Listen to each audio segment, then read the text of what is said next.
hablar de esto en un sentido meramente retórico. Hay que apoyar este tipo de decisiones y hay que propiciar que el cambio climático es perjudicial y que se requieren medidas urgentes. Bienvenidos a Estrados, un canal diseñado para la difusión de temas jurídicos nacionales e internacionales, especialmente en materias constitucional y procesal. Para estar al tanto de nuestros contenidos, suscríbete a nuestro canal. Muchas gracias.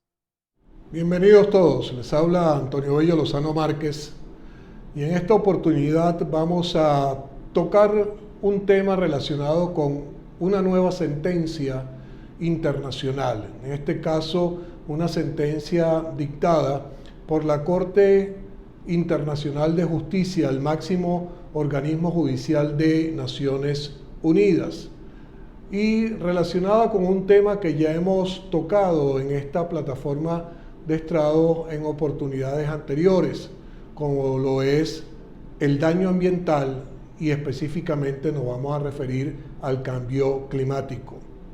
Como antecedentes de esta decisión dictada por la Corte Internacional de Justicia, repito, máximo organismo judicial de Naciones Unidas, tenemos lo siguiente.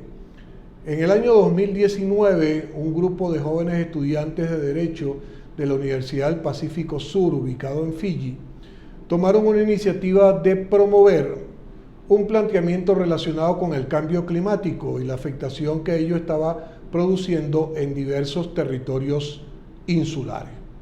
Posteriormente, el gobierno de Vanuatu, que es un islote conformado por una diversidad de territorios insulares,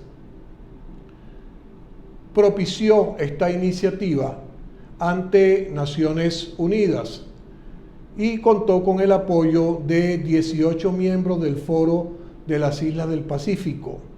Este asunto, por tanto, fue sometido al conocimiento de la Asamblea General de Naciones Unidas y contó con un patrocinio de 105 países, en el cual realizaron una solicitud de opinión consultiva a la Corte Internacional de Justicia, la cual dio inicio al procedimiento respectivo y el cual contó con el mayor nivel de participación en la historia de la Corte. Hay que recordar que la Corte Internacional de Justicia, como organismo judicial, tiene dos maneras, dos modos de proceder. Una, cuando se trata de un litigio, de una demanda entre naciones, como es un caso como el que hemos comentado aquí también anteriormente, que es la reclamación de la República de Guyana contra Venezuela por el Esequibo, o bien a través de una opinión consultiva que se genera a solicitud de Estados miembros para resolver algún punto que interesa, como puede ser la interpretación de un tratado internacional u otros como los que vamos a tratar hoy en día. En fecha 23 de julio del año 2025, es decir, apenas hace 2 meses de esto, la Corte Internacional de Justicia dictó una decisión habiendo declarado, entre varios aspectos, que el cambio climático es un riesgo universal existencial causado inequívocamente por la actividad humana y que los Estados miembros tienen el deber de prevenirlo. Es decir, ya nos estamos refiriendo al cambio climático, pero desde una óptica o desde una perspectiva muchísimo más profunda, ya que se trata de una decisión dictada por el Tribunal de Mayor Jerarquía de Naciones Unidas. ¿Qué señaló esta Corte Internacional de Justicia en esa decisión? Los diversos contenidos de la sentencia, vamos a analizar algunos de ellos para ponerlos en contexto. En primer término, los alegatos de los países desarrollados, que argumentaron que los acuerdos climáticos existentes, incluidos en el Acuerdo de París del 2015, son suficientes y no se deben imponer más obligaciones legales. Los tratados climáticos constituyen una lex specialis que impide la aplicación de principios generales más amplios del derecho internacional. Es decir, estos países desarrollados, entre ellos, por supuesto, Estados Unidos, se escudan en el Acuerdo de París del 2015 y dicen que esa es la ley especial de la materia y que las regulaciones o las previsiones que hay que tomar son las que establecen esos acuerdos y no otras como tal. Resulta ser que la Corte Internacional de Justicia dice que no, que la ley especialis que están señalando como tal, bajo ese principio que conocemos como abogados, que la ley especial priva sobre la ley general, sencillamente no debe aplicar en materia del contexto de los tratados internacionales. Los tratados internacionales y el derecho internacional está por encima de cualquier acuerdo especial o de cualquier normativa que tenga esa característica especial porque, entre otras cosas, lo que se trata es la protección de los derechos humanos. Y los derechos humanos están por encima de cualquier consideración legal, incluso las contenidas en una ley de tipo especial o en el referido Acuerdo de París del 2015.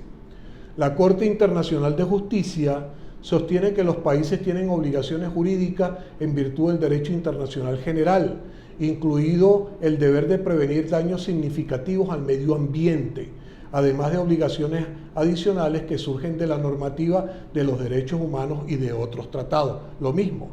Los derechos humanos y los tratados que lo consagran están por encima de cualquier normativa de carácter especial. ¿Por qué? Porque lo primordial es prevenir esos daños significativos al medio ambiente. El medio ambiente forma parte del derecho humano o forma parte de la existencia del ser humano y por lo tanto hay que prevenirlo aún ante las deficiencias que pueden presentar las normativas que se hayan dictado en tal sentido. El tribunal, por otra parte, dictaminó que los países en desarrollo tienen derecho a reclamar daños y perjuicios por los efectos del cambio climático, tales como la destrucción de edificios e infraestructura. Es decir, no quedarse en una retórica simple de que vamos a proteger al medio ambiente, vamos a hacer las cuestiones necesarias que hagan falta para proteger la biodiversidad, para defendernos del cambio climático. No, hay que tomar medidas urgentes. Y esas medidas urgentes pasan, entre otras cosas, por establecer sanciones de tipo económica. Esas sanciones de tipo económica son justamente las que están tratando de evitar los países desarrollados, que son los que mayormente propician el cambio climático y son los que mayormente generan daños al medio ambiente, al ecosistema, a la biodiversidad como tal. En este sentido, se señala que no está claro cuál es el monto de los daños a resarcir o cómo se van a cuantificar esos daños a futuro. Será cuestión de que cada juicio en particular establezca esa posibilidad. Pero una estadística que maneja los medios internacionales y por supuesto también la Corte Internacional señala que entre el año 2000 y el 2019, es decir, en un periodo inferior a 20 años, que en términos de tiempo no es mucho, se produjeron pérdidas por casi 3 billones de dólares, es decir, una cantidad exorbitante en daños causados. ¿A quiénes? A diversos países, a diversas comunidades. Una de estas, las Islas Vanuatu, que sufrieron pérdidas de su territorio significativa, que se hundieron muchas de las islas que conforman este conglomerado como tal y por lo tanto representan pérdidas de tipo económicas, de tipo material. La Corte específicamente señaló que subsidiar a la industria de los combustibles fósiles o aprobar nuevas licencias de petróleo y gas pueden constituir un incumplimiento de obligaciones ambientales. Y esto es un aspecto que hay que tener muy en cuenta. Países como el nuestro, como Venezuela, que somos dependientes de la industria petrolera, estamos viendo cómo se renuevan, por ejemplo, las licencias con Chevron. ¿Es esto posible? ¿Es esto factible? Claro que sí, se puede hacer, pero hay que tomar en cuenta el medio ambiente, hay que tomar en cuenta preservar eso y por lo tanto no se trata de renovar una licencia simple y llanamente con un afán económico. Se trata de preservar el medio ambiente, los ecosistemas, la biodiversidad. En estos días se hablaba de un comentario, por ejemplo, que Rusia pretende desarrollar la industria del gas a un nivel excepcional que nunca se ha visto en el mundo, desarrollar eso de manera tal que puede generar una explotación multidimensional de la industria del gas en el continente europeo y en el continente euroasiático como tal. ¿Eso puede causar daños? Evidentemente que sí. ¿Cuál es la idea? Que esos daños se puedan prevenir en la medida de lo posible y que la sola explotación como tal, la sola creación de plantas gasíferas a nivel de Rusia y a nivel continental no vayan a afectar a el mundo global como tal.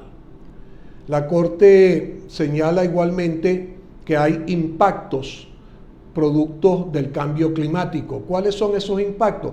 Derretimiento de las capas de hielo y los glaciares que provocan el aumento del nivel del mar, fenómenos meteorológicos extremos más frecuentes e intensos, pérdida irreversible de la biodiversidad. Tomemos uno de ellos como ejemplo.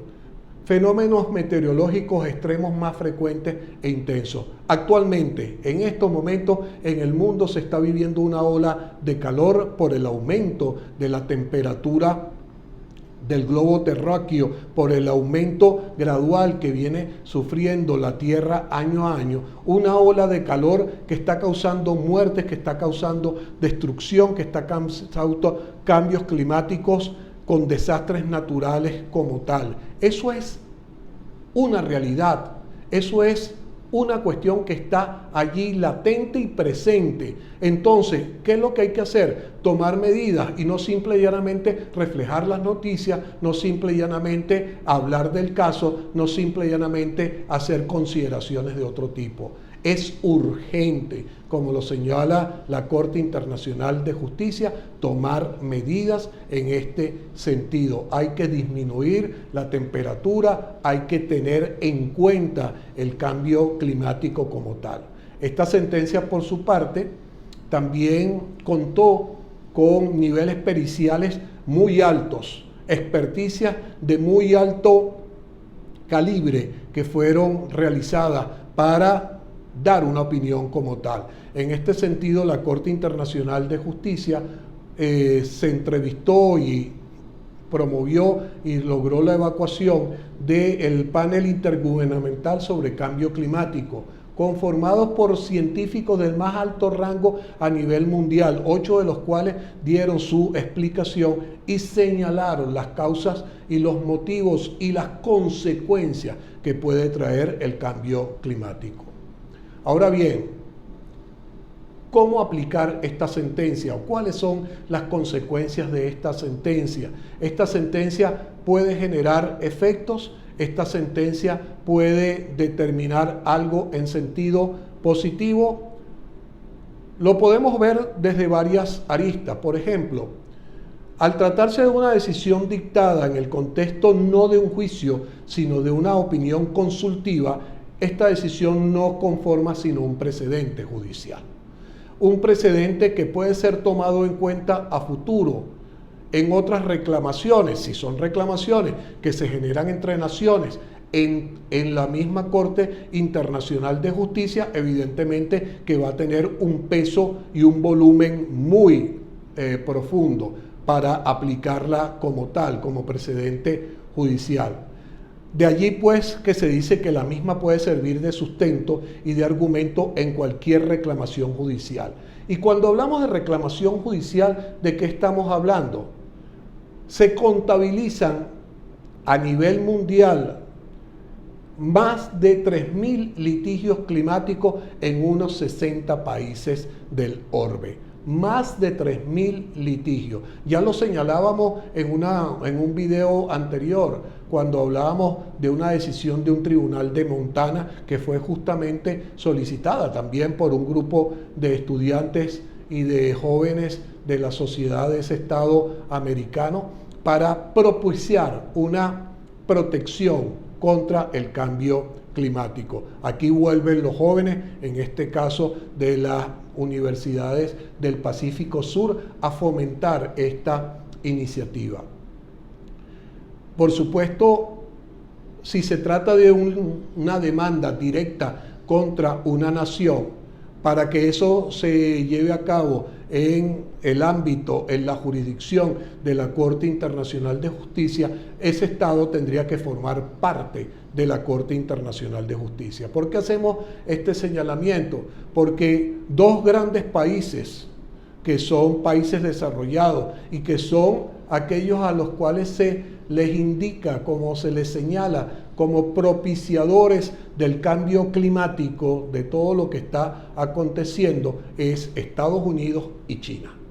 Y Estados Unidos y China no forman parte de la Corte Internacional de Justicia. De hecho, Estados Unidos, con el gobierno de Donald Trump, últimamente ha venido señalando, y ya desde el primer gobierno de Donald Trump, que se querían retirar del Acuerdo de París del 2015, que fue suscrito en aquella oportunidad. Si se quieren retirar de ese Acuerdo de París, entonces evidentemente no van a tomar en cuenta las decisiones de la Corte Internacional de Justicia. ¿Por qué? Porque no son un miembro de esa comunidad que está bajo la jurisdicción de la Corte Internacional. Sin embargo, la opinión de muchos expertos en esta materia dice que sí, que esa decisión, si bien es cierto, tal vez no puedan ser llevados los Estados Unidos y China a el ámbito de la Corte Internacional de Justicia, sin embargo sí se pueden plantear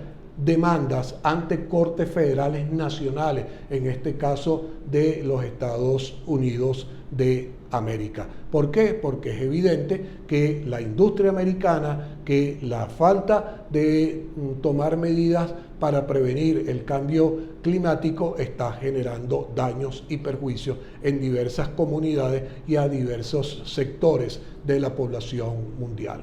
Otro aspecto resaltante en este asunto y a destacar es que se trata de una decisión unánime dictada por los 15 magistrados de la Corte Internacional de Justicia, es decir, no hubo un voto disidente, no hubo votos en contrario, hubo votos concurrentes mediante los cuales se permiten los magistrados ahondar y dar su propia opinión, su particular opinión, pero a favor de la decisión como tal.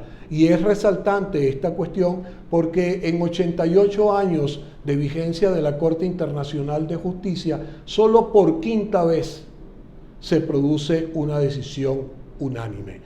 Allí la relevancia del asunto.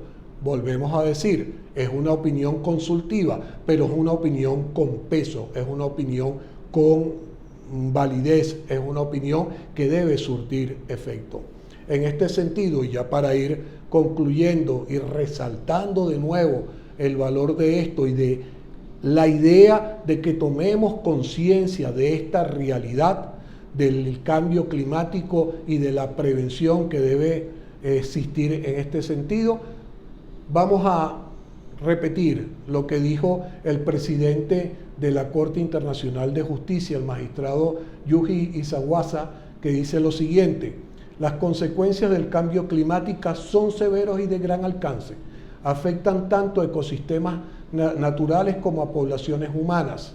Estas consecuencias subrayan la amenaza urgente y existencial que supone el cambio climático. Señores, ya hay que dejar de hablar de esto en un sentido meramente retórico. Hay que apoyar este tipo de decisiones y hay que propiciar que el cambio climático es perjudicial y que se requieren medidas urgentes, porque este es el único lugar donde podemos habitar. Muchas gracias por su atención.